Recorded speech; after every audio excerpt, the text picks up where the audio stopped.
रात में आग थी। सुबह सिर्फ खौफ बचा। उस रात के बाद गांव का माहौल बिल्कुल बदल गया था।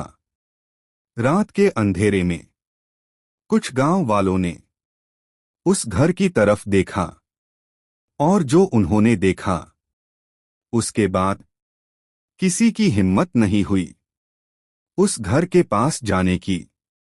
लोग कह रहे थे घर के अंदर कुछ जल रहा था। खिड़कियों से पीली और लाल रोशनी दिख रही थी, जैसे अंदर आग लगी हो।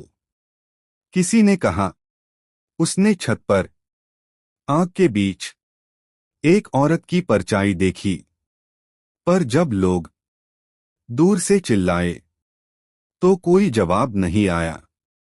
पूरी रात गांव में अफवाह फैलती रही, घर जल रहा है, शायद कोई अंदर है। लेकिन कोई भी उस घर के पास जाने की हिम्मत नहीं कर पाया। सुबह हुई। जब गांव वाले उस घर के पास गए तो सब हैरान रह गए। घर बिल्कुल ठीक था, ना कोई जली हुई दीवार, ना धुआं, ना आग का कोई निशान। जैसे रात का सब कुछ सिर्फ एक दरवना सपना हो। तब गांव वालों ने पुलिस को बुला लिया।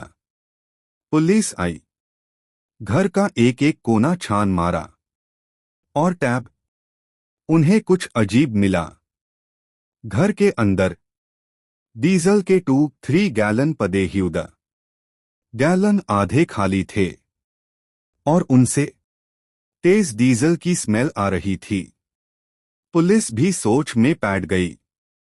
अगर डीजल था तो आग कहाँ गई?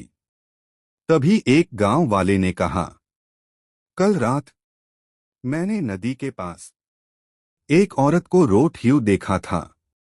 पुलिस ने बात को सीरियस लिया और गांव के पास वाली नदी में खोज तलाश शुरू की। नदी के किनारे कीचड़ और मिट्टी हटाने पर कुछ हड्डियां मिली।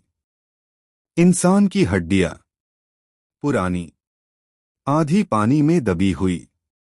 साथ में कपड़ों के कुछ टुकड़े भी मिले। इस खबर के बाद गांव में भय का माहौल बन गया।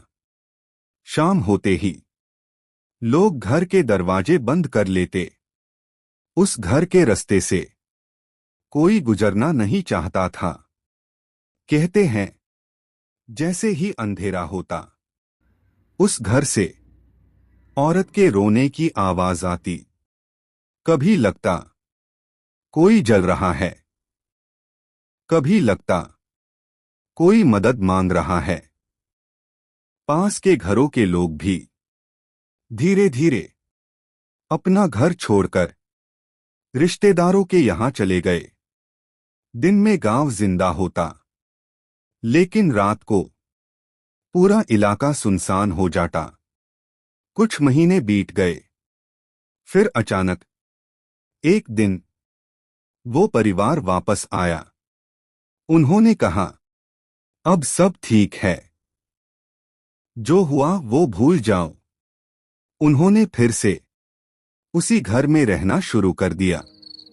पर गांव वाले कहते हैं घर शांत लगता है, लेकिन जिंदा नहीं।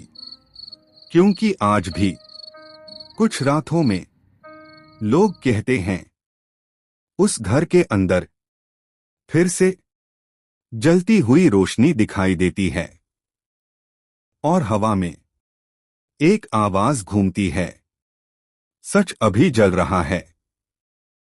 आगे क्या हुआ? डीजल किसने रखा था?